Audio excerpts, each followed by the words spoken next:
राधे राधे। जय जय श्री राधे। श्री हरिवंश राधा वल्लभ लाल की जय हो। सभी संतों हरिभक्तों की जय हो। हमारे ठाकुर जी महाराज की जय हो। युगल जोड़ी सरकार की जय हो। हमारे कृष्ण कन्हैया लाल की जय हो। बांके बिहारी लाल की जय हो। सभी संतों हरिभक्तों की जय हो। जय श्री राधे। प्यारे कृष्ण कन्हैया लाल की जय हो। जय श्री राधे। बहुत बहुत स्वागत है आपका हमारे चैनल में। आइए आज हम सखाओं के कन्हैया से अपनी अगली कथा का श्रवण करते हैं, जिसका शीर्षक है स्नान। जय हो। बहुत आनंद आएगा। बहुत प्यारी कथा है, बहुत ध्यान से सुनिएगा। जय जय श्री राधे। दादा, स्नान करेगा तू? कन्हाई अग्रज के समीप दौड़ा दौड़ा आया और वाम पार्श्व में खड़े होकर दोनों भुजाएं भाई के कंठ में डालकर कंधे पर सिर रखकर बड़े स्नेहपूर्वक पूछ रहा है, स्नान? दाऊ ने तनिक सिर घुमाया। वे इस पूछने का अर्थ जानते हैं। श्याम सुंदर स्नान करना चाहता है। शैशव से यह जल पाते ही उसमें लोटपोट होने में आनंद मनाता रहा है।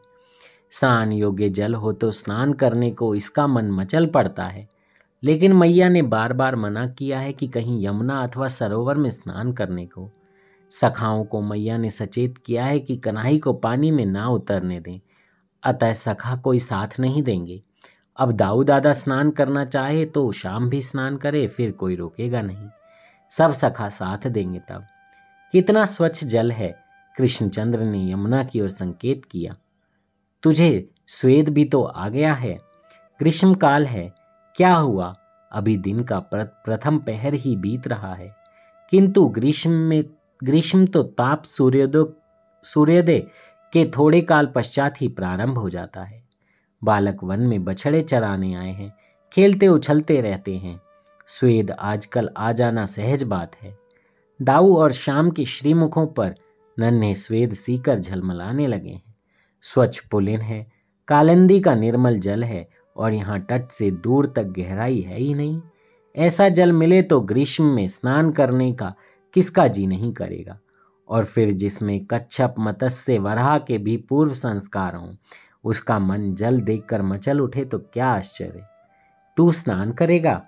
दाऊ ने दक्षिण कर अनुज की अलकों पर स्नेहपूर्वक फिराया और स्वीकृति दे दी।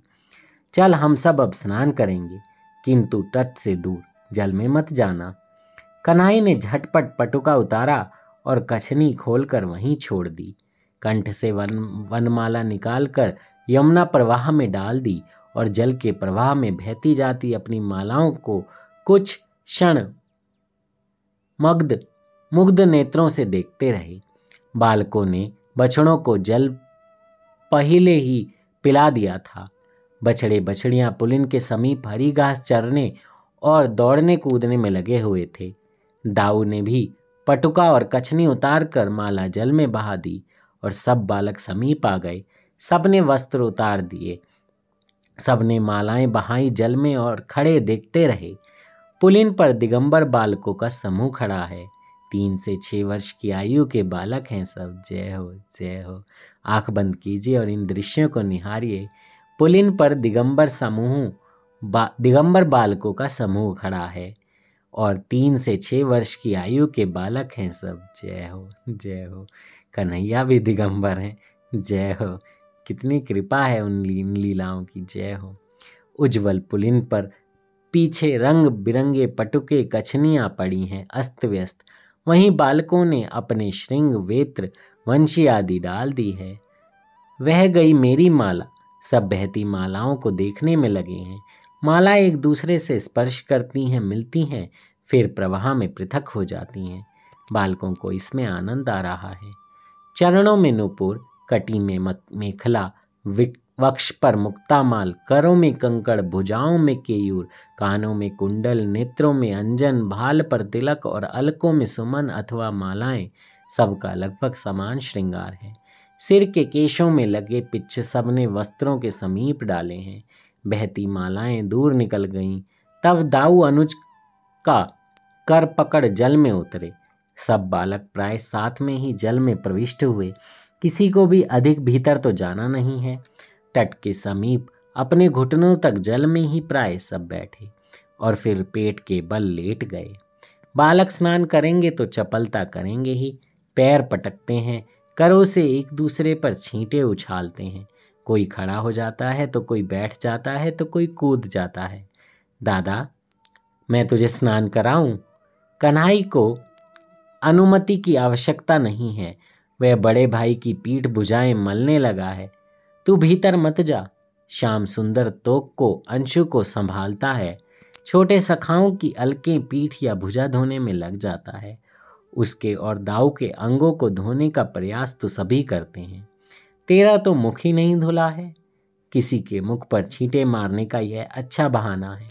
और छींटे उछालते उछालते दोनों हाथों से जल उलीचने लगा है।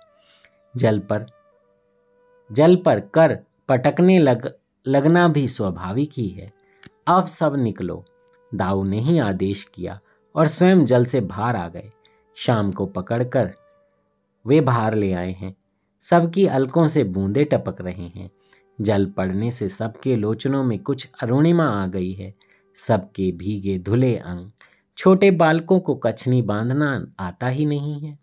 करों में कछनी लिए शाम बड़े भाई के सम्मुख आ खड़ा हुआ। अलकों से टपक रही हैं बूंदें। आद्र श्रीअंग दिगंबर नंद नंदन, कुछ अरुण हो गए विशाल लोचन। जय हो, अद्भुत शोभा है। कितना प्यारा दृश्य होगा ना। हमारे नंद नंदन पानी से निकल कर आए हैं, नहा कर आए हैं, जल क्रीड़ा करके आए हैं, स्नान करके आए हैं। इस स्नान की लीला भी कितनी प्यारी है। दाऊ दादा उनके कपड़े संभाल रहे हैं। जय हो। कुछ अरुण हो गए विशाल लोचन, अद्भुत शोभा है। अपनी नीली कछली बांधकर दाऊ बैठ गए हैं। अनुज के पास उसे कछनी बांधने के लिए। स्नान की लीला संपूर्ण हुई। जय जय श्री राधे, श्री हरिवंश। राधा वल्लभ लाल की जय हो। कितने प्यारे ठाकुर हैं हमारे, कितनी आनंदमयी, कितनी लीलामयी शोभा करते हैं। जय हो, जय हो, जय श्री राधे। मुझसे कहने में कोई त्रुटि हो गई हो तो क्षमा कर दीजिएगा।